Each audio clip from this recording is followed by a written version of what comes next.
Flashback to 2012. Lil Kino is a couple months strong into his freshman year of high school. Naruto was still releasing weekly Shonen Jump chapters. I only played Halo and Call of Duty, and Kanye West was still my hero. During this time period, the gang would regularly come over to my house on the weekends to play video games, watch horror movies, show our dicks off on Omegle, and often watch anime. These hangout sessions would only get longer and more frequent in the summer, when my home became a revolving door of friends that my aunt would recognize by face, sometimes by name, and feed every night. One weekend in particular, my friend Zane was over. You may remember him from the What Naruto Means to Me video.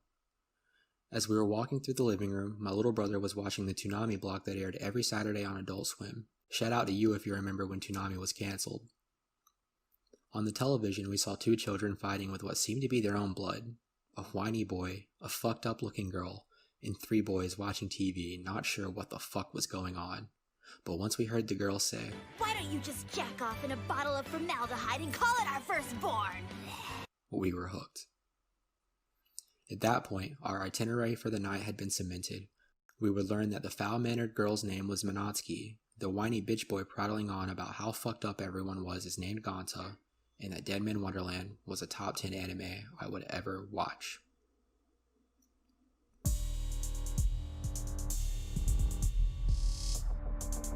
Before we continue, it's important to note a couple things.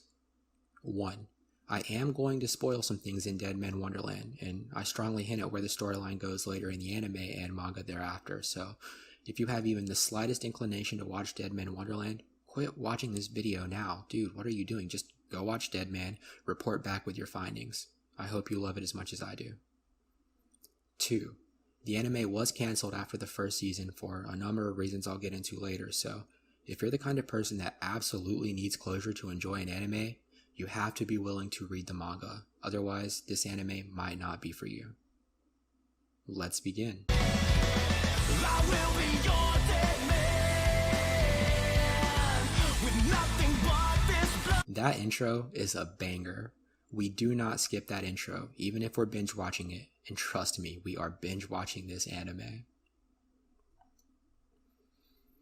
Episode 1 begins with our protagonist Ganta sitting in class. He's watching a video on Deadman Wonderland, the prison his class will be taking a field trip to, but he'll end up there sooner than he thinks. Blink and you'll miss it. All of his friends and classmates are viscerally massacred right in front of him by someone he'll later remember as the Red Man. Oh, yeah. Did I not mention how absolutely brutal this anime is? Some of the imagery and the themes are actually pretty fucking nutty, so here is your one and final trigger warning. We're demonetized, boys. Bada bing, bada boom. As the lone survivor, Ganta finds himself on trial for a murder he didn't commit. It doesn't help that he's actively being framed by his court-appointed attorney, which is still somehow better than most American public defenders. Sentenced to death, he finds himself at Deadman Wonderland, of course, the only privately owned prison in Japan.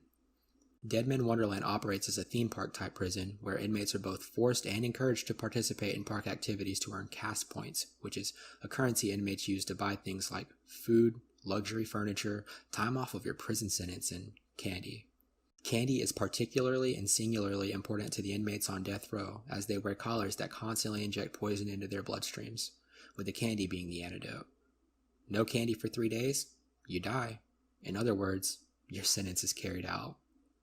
It's also worth noting that the candy is wildly expensive, so if you don't participate, you don't survive. You see the loop? After Ganta becomes familiar with the rules, he meets Shiro. Shiro was his childhood friend, and he won't remember her until later. Shiro is super upbeat, usually happy-go-lucky, always on the lookout for snacks, and she's never afraid to fuck shit up. She's your stereotypical-looking albino, pale white skin, bright red eyes, snowy white hair. She wears mittens, but honestly, I can't remember why. Skin-tight bodysuit that shows off those big-ass titties. She's solid comic relief, and she's ultimately the best girl. She's been shown off and on throughout the episode thus far, so if you've been confused by the pale white bitch, now you know. Oh damn, you see that shit? Sheesh. Shortly after this, the first episode ends, and if you're anything like me, you're eagerly pressing the next episode button. The series continues with Gonta learning that the Red Man is somewhere in prison, and the show follows him on his journey to seek out revenge for the sake of his friends. But above all else, the story is about his attempt to purely survive. Later in the show, he gets swept up into the Carnival Corps, which is the true reason for Deadman Wonderland's existence, where the anime shoots off into the stratosphere for me personally.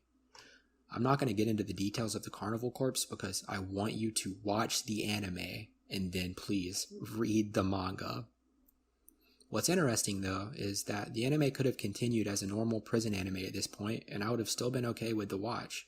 But it's the vision and execution to go beyond something that would have already been satisfying to me that truly impresses me about the storytelling, even if they could have held strong to the prison slice of life story for a little bit longer.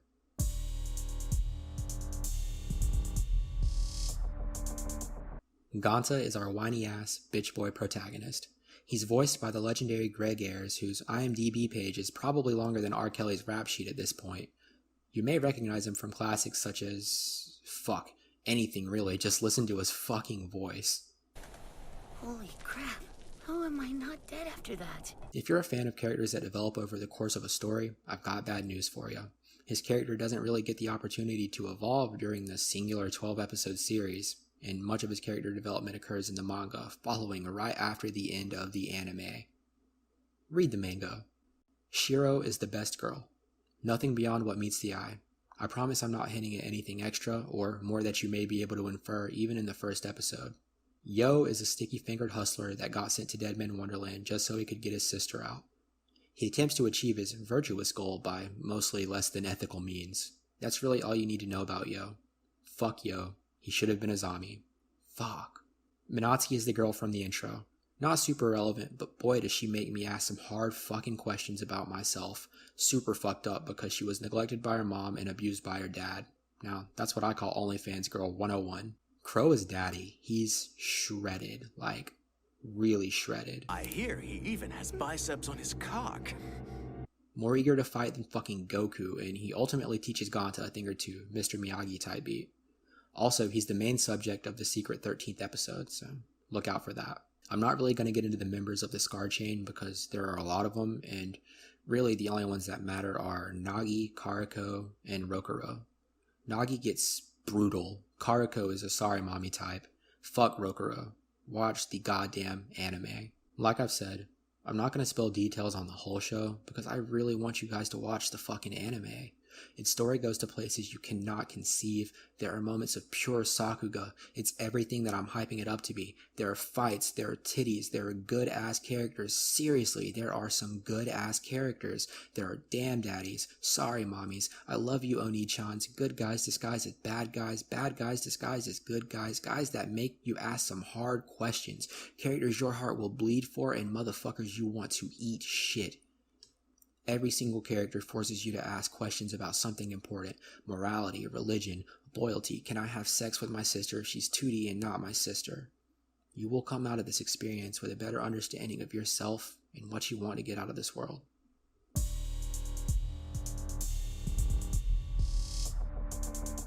Now, as I previously mentioned, there is no season 2. The anime was cancelled following the first season for a couple of reasons.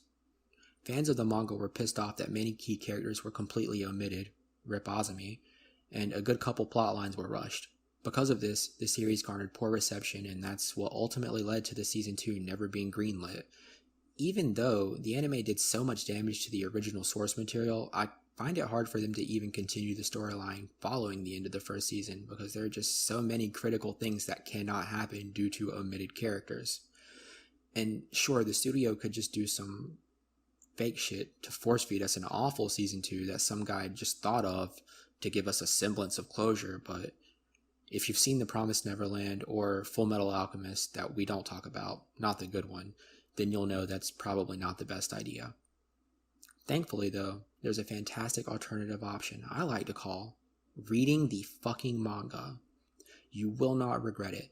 The action translates a lot better than something a little faster like Bleach or Air Gear. Shout out if you've seen Air Gear. If you watch this video and you do decide to read the manga, or hell, if you've already seen the anime and I've convinced you to read the manga, you're going to want to start out on chapter 1. As previously mentioned, they do a lot of damage to the storyline in the anime, so you're going to be really lost if you just try to pick it up where the anime ends, which is the unfortunate mistake that I made my first time reading the manga.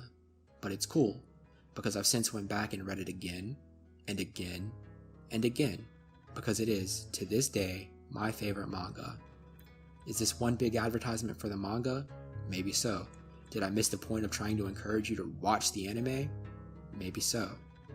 But I'd rather you watch the anime first, or at all, because if you're anything like me, I promise you won't regret it. Thank you so much.